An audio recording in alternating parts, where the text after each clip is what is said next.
Something cannot come from nothing. And the source of something has got an inherent link with its expression. It may be, the source may be cruder or subtler, but the inherent link must be there.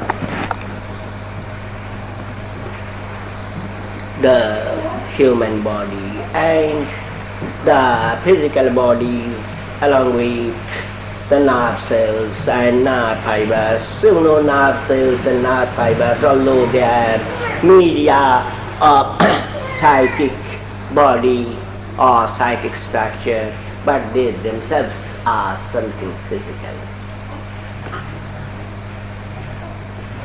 Structures coming from something physical or something of quinquil mental origin has got the mind, the psychic body in it. So the potentiality of mind was in physical structure.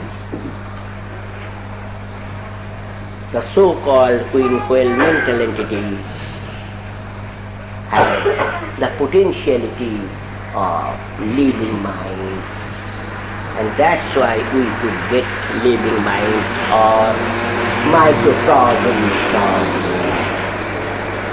Had there been no mental potentiality in this quinquil mental universe, there was no possibility of human mind.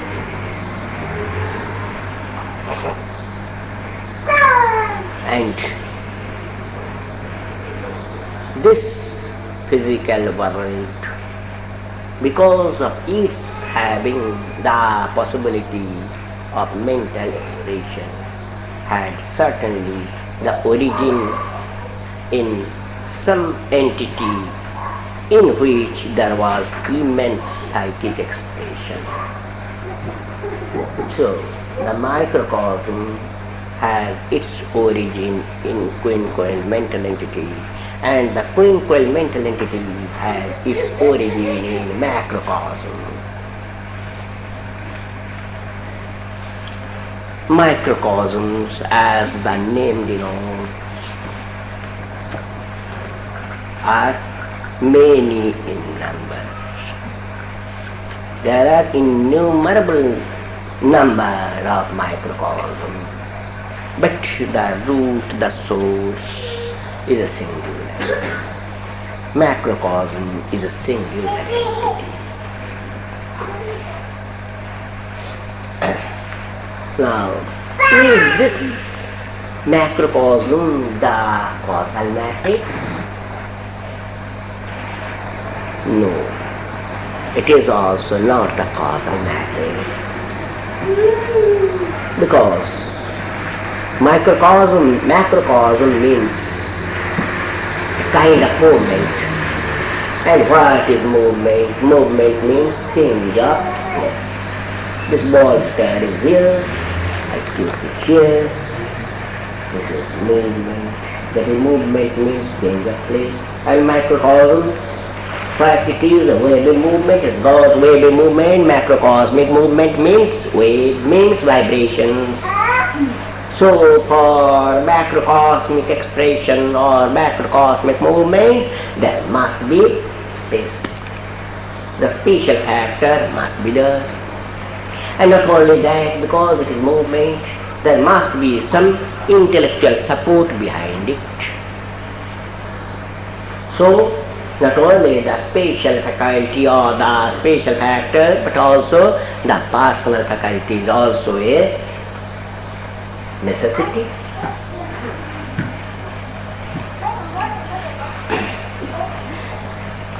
And wherever there is action in the realm of physicality, there must be the tempus eternum. There must be the time practice. So the macrocosm that can function within the periphery of time, space and person cannot be the supreme cause, cannot be the causal matrix.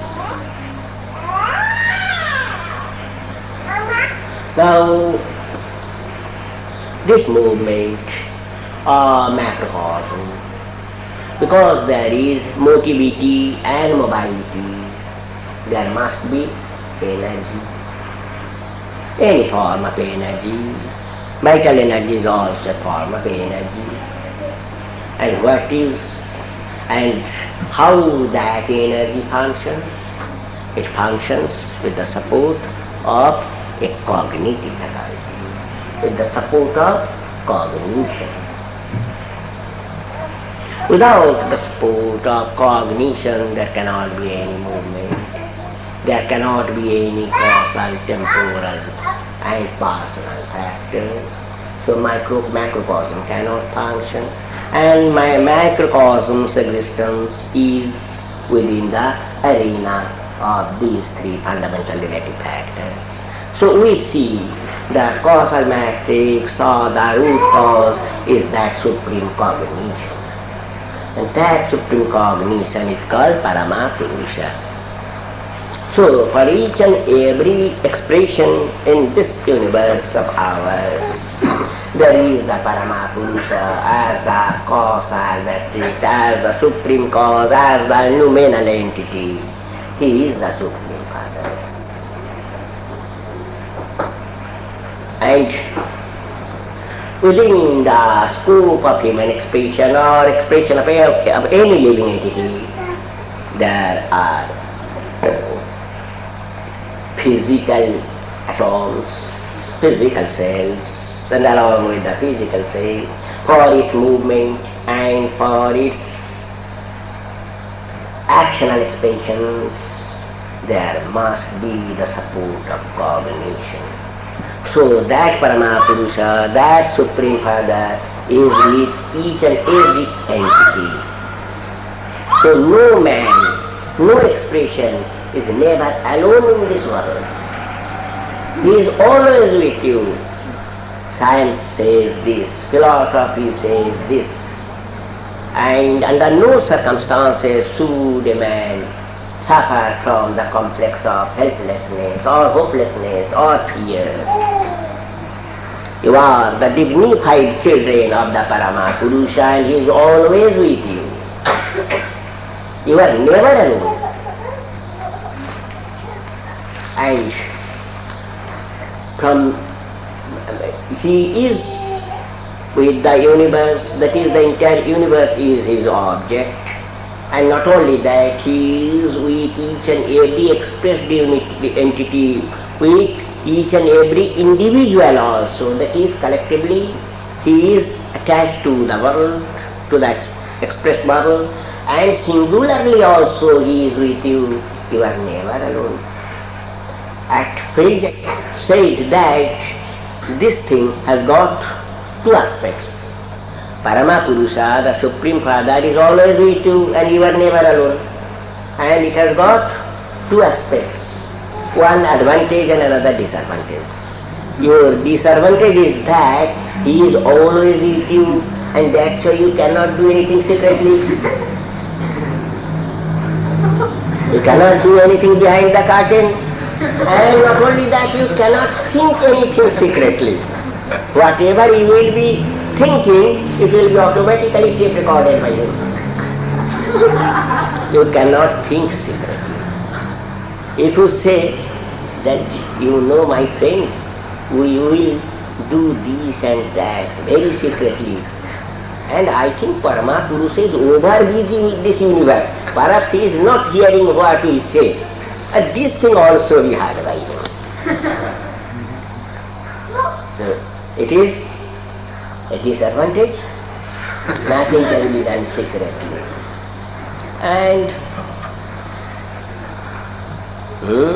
I won't take part in Kausiki today. Let me see what the first group does. After that, I may also take part tomorrow. Suppose you are thinking like this. It will be hard, right? And our main advantage is a very great advantage, and that is you are never alone.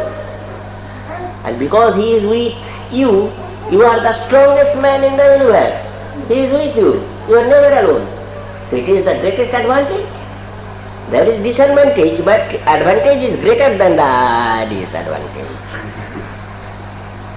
Now from human side, what is the duty, what we should do? In the world we see, in the past page, the creation started from subtle to crude, from Paramapurusha to this crude world, that is from subtle to crude, movement was from subtle to crude. But in the phase of creation of life, that is in the phase of creating living entities from the very protozoic cells to metazoic cells and so on, so on, so on. The movement is from crude to subtle. The animal of human group, there is those proto-apes, those animals of Pliocene or Miocene or Oligocene ages. From proto-ape, there were apes, chimpanzee, gorilla, orangutan, then primitive man. The movement is from crude to subtle. So this says, the history says that the advancement is from crude to subtle. In the world of animacy, the movement is from crude to subtle. And it is the duty of each and every individual to encourage this movement from crude to subtle. And by the grace of Paramapurusha, the mental faculty, the peculiar faculty of the mind is that it takes the form of its object. Mind takes the form of its object. I recently at Valencia I said how a man is caught by ghost. In daytime you may be caught by ghost. Suppose there is outer suggestion from a corner that there is ghost in this house. You will be thinking, ghost in this house, ghost. Automatically there will be the outer psychic projection and superposition of your ectoplasmic structure will take the form of ghost, and you will see the ghost even in daytime. That ghost was of your creation. You created that ghost, and you may be killed by that ghost. The mind takes the form of its object.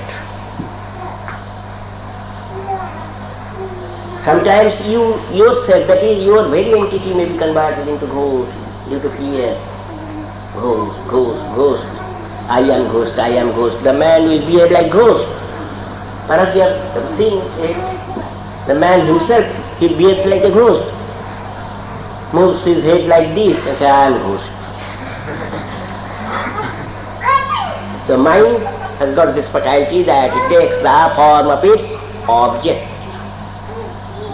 If you say, I am sinner, I am sinner, I am sinner, you will be a sinner if not.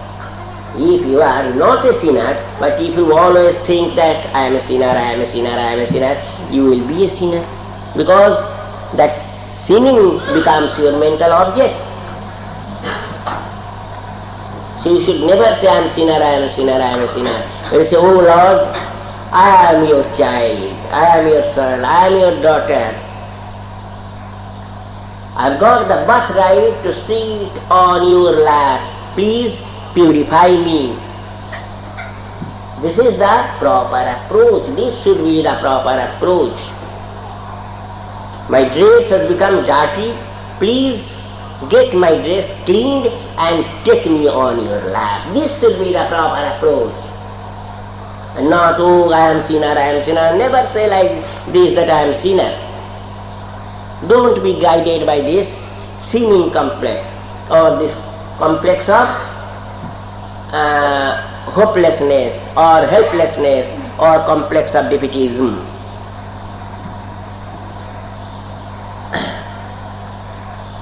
And in personal life, you should move along the path of righteousness towards the Supreme Goal, towards your Supreme Father.